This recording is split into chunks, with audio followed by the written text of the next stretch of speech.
Hi there, welcome to Transcorner Trailer Sales. Today we'll be walking you through your 2025 Wildwood 178Bhsk. We are just going to start off at the back of the unit.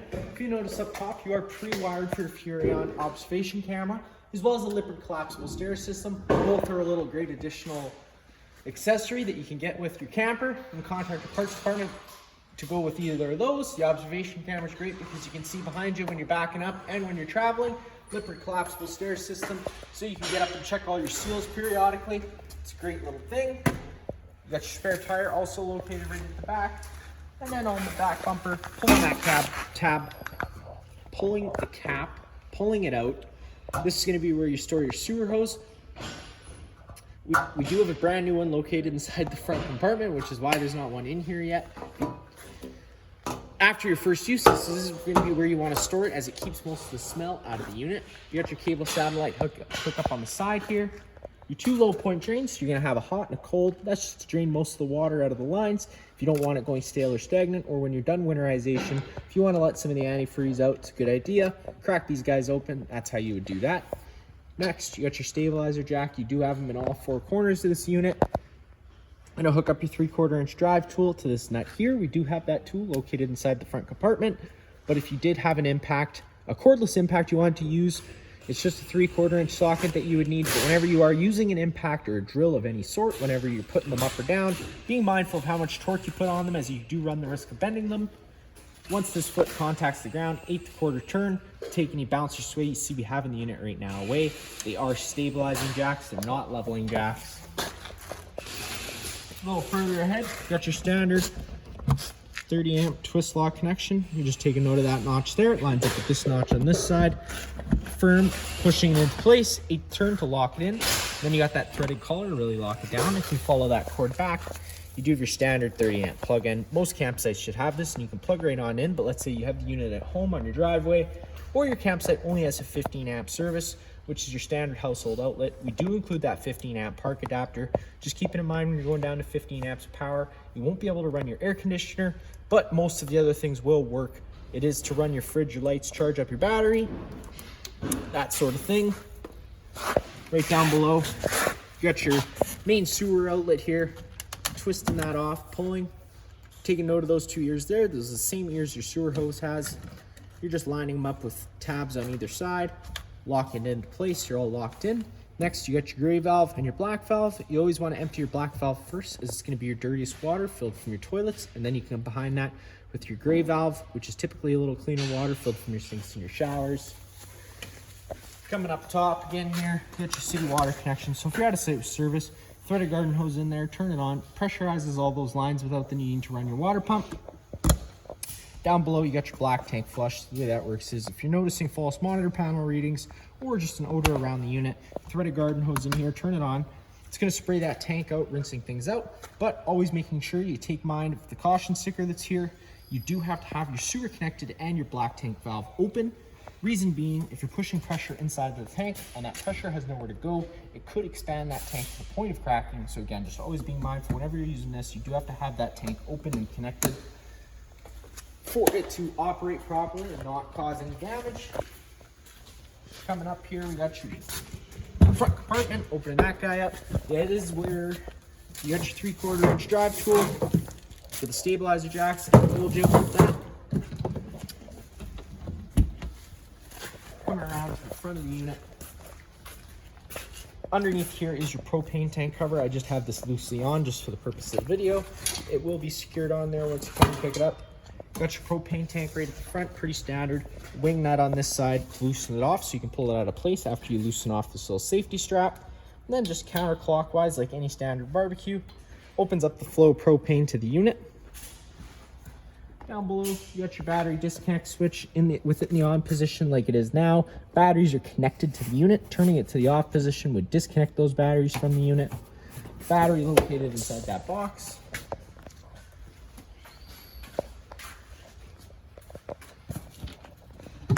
Opening up this compartment, this is where you're going to find your standard starter kit. You got that 10-foot sewer hose, which I've already explained to you about. You got a 15-foot water hose additional to that.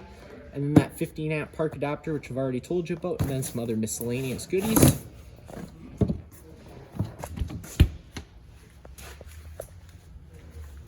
right here, you got your vent flap. Always making sure that guy's opened up whenever you get to your campsite, so you're evacuating those fumes as you want.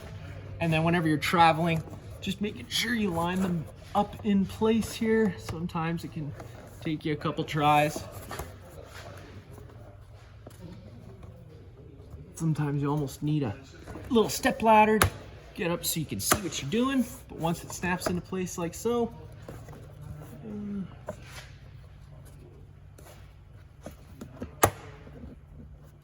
once it's snapped in like so, that's going to stop any excess dust from getting inside the unit.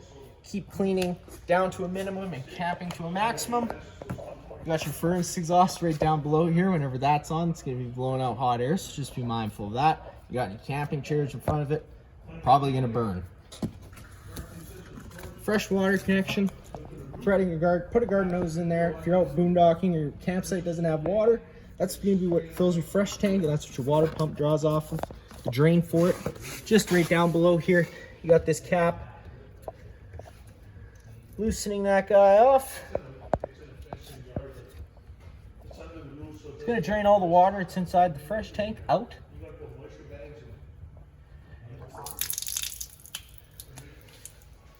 Got your furnace service port, pulling that guy open. Just gonna go over a couple notes first. If you've had a camper before this, you probably had a tanked water heater, in which case, if it came time to winterizing, if you did it yourself, you'd know that there's probably bypass valve behind it, because you don't want bypass getting, or antifreeze getting into the system. This is the complete opposite. You wanna, there isn't any bypass valves at the back. If there are, don't touch them. You wanna run antifreeze through the system. Once you're completely done winterizing, cracking this pressure relief valve and leaving it cracked open for the duration of winter. That way, once that antifreeze starts expanding in those cold winter months, it has a place to go. It's not going to crack any of those copper coils that's inside there. You got your exterior shower, pretty simple. You're going to have a standard 751 key, which should have been included with your unit. Pushing it in like so. Unlocking it, the hot and cold water, and a swivel head. Then you got your rear kitchenette area. You got your mini fridge that only works on shore power. It isn't 12 volt, so keep that in mind. Then you got your little griddle, awesome little feature they include. Up top, you're gonna notice this little thing here. The safeties are a little bit of a pain sometimes, so you just have to make sure you slide that off. Take your bypass hose, which is just on the side here. Dust caps are already off. Typically, you want to always try and keep them on whenever you're not using them. That way you're not getting any debris inside there. But up top here, pulling back like any standard airline and inserting it onto this corresponding spot here. Once it's locked and clicked into place, you can take your other end, come on down to the propane quick connect at the bottom. This is plumbed right into those front tanks, so you don't have to bring any extra tanks with you.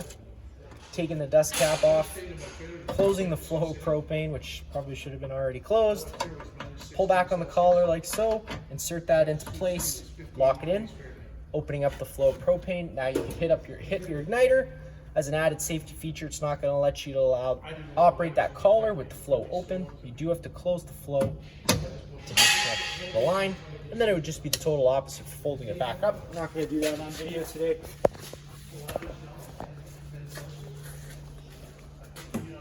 Got your assist handle, pushing it up, folding it 90 degrees, it's going to lock into place. Then you can fold that up your skills. Then open up your door. Once you get inside, first thing you'll notice off on the left is that fire extinguisher, just like so. Pull the pin and shoot. Up on the wall, you got your monitor panel system. So you got all your different tanks. Pushing the button, it's going to tell you the corresponding level. Got a light switch. That one turns on the awning LED light. This one's going to turn on a couple entryway lights in the main living space.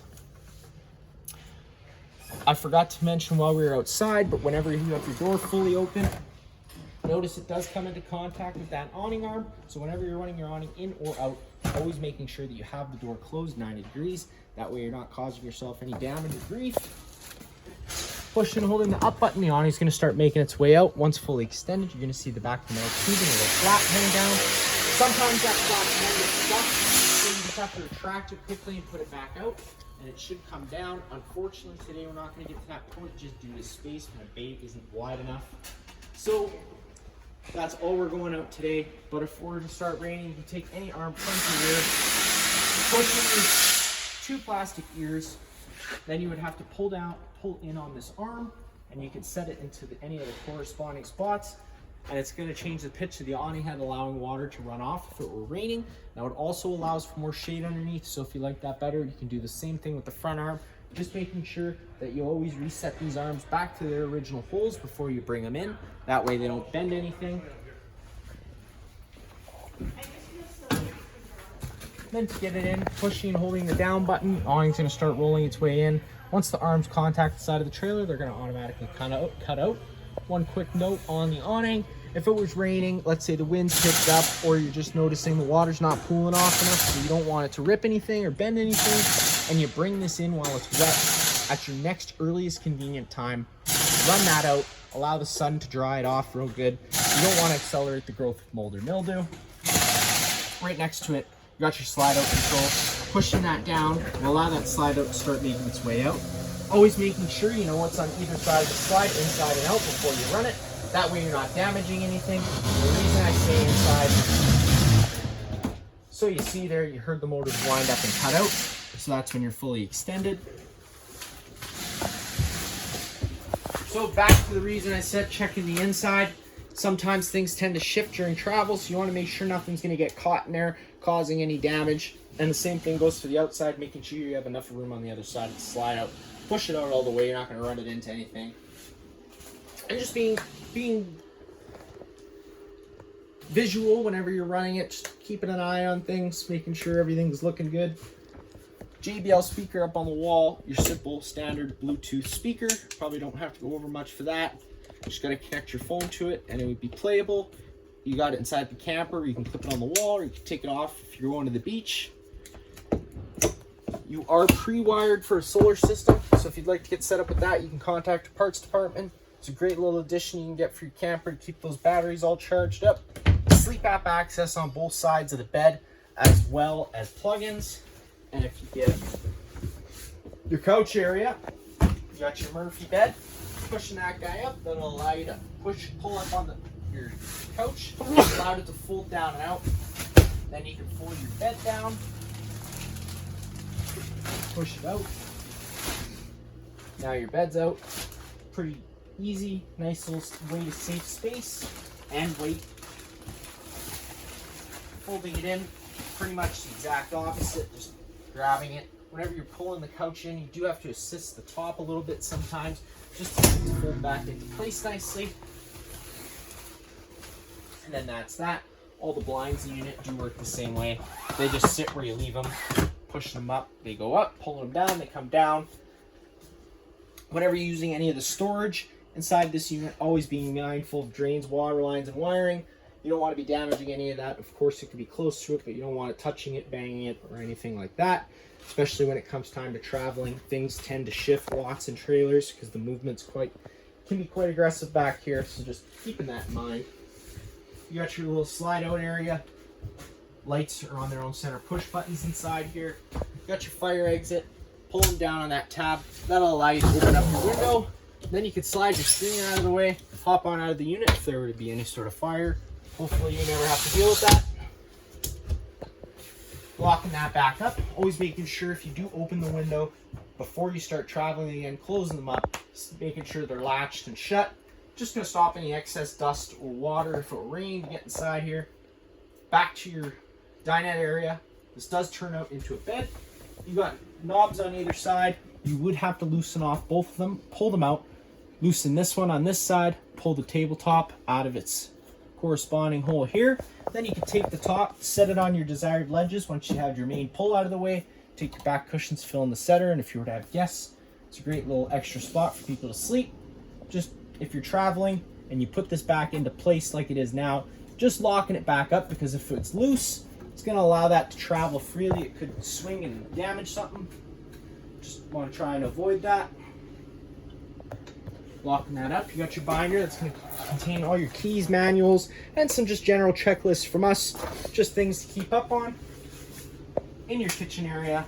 Range hood, I always recommend running the range hood whenever you're running your stove. That way you're evacuating those propane fumes. And since we're talking about propane, you got your LP detector located right here near the ground. If this guy were to ever start going off, don't panic. Just turn off the main supply of propane, open up some windows and vents to ventilate things out a little bit. And if it's very sensitive to cleaning chemicals, so if you ever spraying anything around it, use your best judgment, but typically it could be that. Now, when you turn off your propane system, and especially if you disconnect the bottle at the front, it allows air into the system. Once air gets into the system, you do have to purge the system for it to operate fully. The best, easiest way to do that is through your stove. Reason being, you can hold it wide open and it's just going to keep trying to light until the propane comes through. Whenever you're doing that though, always making sure that igniter is going so you don't have any buildup of gas and combustion. We all like to keep our eyebrows and eyelashes, right? So turning it over to the high/light option, you're going to see it does fire right on up.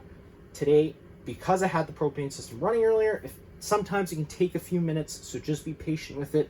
Like I said, keeping the igniter going, letting the gas flow, making sure you have propane. The reason I am going over that is because if you were to just turn on the propane and try and fire up your water heater or your furnace, those only try lighting themselves a couple times before they'll throw a fault code. And if you didn't know what that fault code was, of course that could throw a little wrench in your weekend, so we just like to try and avoid that. Microwave up top, pretty much just like home, not much I'm going to show you there. Your furnace, whenever it's on, it's going to move all its air out of this vent here, so if you want to get a little fan to blow things around a little bit, you could do so. Your air conditioner up top, got a couple different options. You can run these louvers open, in which case pushes all its air. You can close one end so you get more air on one end or the other. Different ways you can play with that. These guys here, they are the intake vents for inside here, so they do get dusty sometimes, so every once in a while just pulling down on these tabs, this plastic piece is going to pop right out of the way. That'll allow you to take out your little black screen, blow it out with some compressed air if it were to be dusty.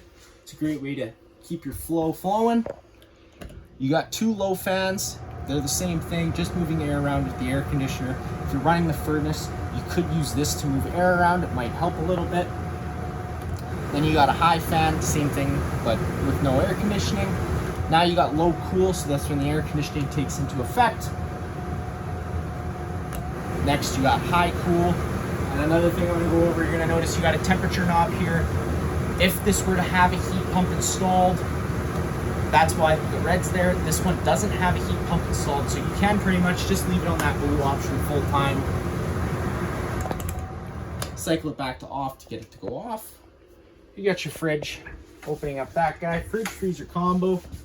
Controls right down below. Turning it clockwise all the way is going to be its coldest option. Anywhere before that's a warmer option. And then you got that off-grid rating. That's just letting you know the most energy efficient setting to have it on if you're running off battery power. Charcoal filter in the top left corner. That's to help with fridge owners. If you'd like to get set up with some more of those, you can contact our parts department and they'd be more than happy to help you out getting some of those. Thermostat for your hot water heater. Power button to turn it on. Up or down at any time to change your set temperature. You go between Celsius and Fahrenheit with the press of a button. Push if you have kids, you're locked. I shouldn't say if you have kids. You're locked to 50 degrees Celsius as an added safety feature, so kids can't scald their hands. If you push that up button for 5 seconds, it does unlock it, and you can go up to 55. If you have kids, I recommend always turning it back down to 50 again, because then it's locked, and they would have to know to hold it up for 5 seconds to go back up to 55, just to avoid them scalding their hands, right? Up on the wall, you're gonna notice you got some more outlets up here again. Lots of different storage space throughout. Right below the fridge, popping that guy open, you got your main fuse and breaker panel. Whenever a breaker trips, it's going to sit in the middle, so you just have to turn it off and then back on again to reset it. All your corresponding fuses will be on the right. Now you're noticing this little panel here, it's got an antifreeze inlet.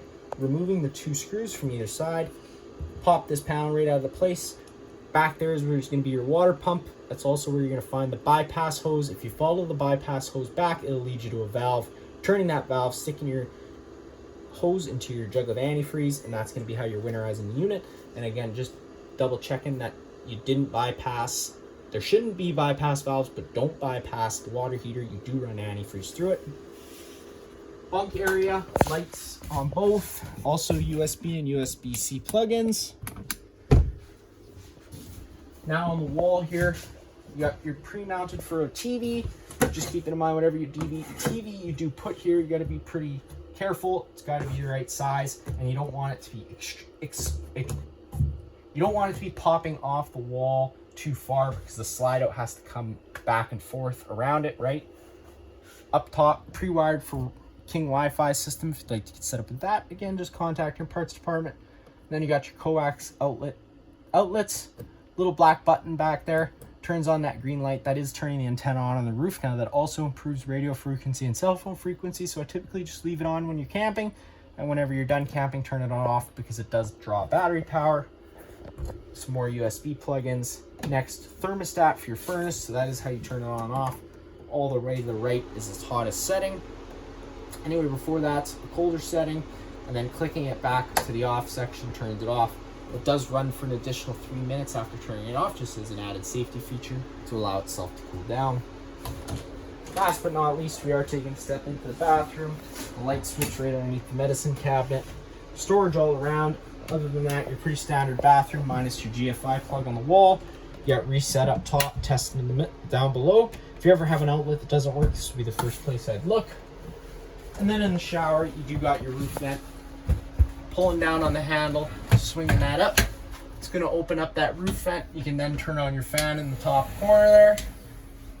You're going to notice you open up straight into the atmosphere. So if it were to start raining, it is going to get wet inside here. So if you went with a max air cover, which again our parts department would be lovely to help you out get set up with, it's a vent cover that goes right over top of this. It's going to allow you to leave that open whenever you're traveling or if it's raining. It's a great little addition you can get set up with. That is going to be it for this unit here. If you have any other questions, feel free to give us a call.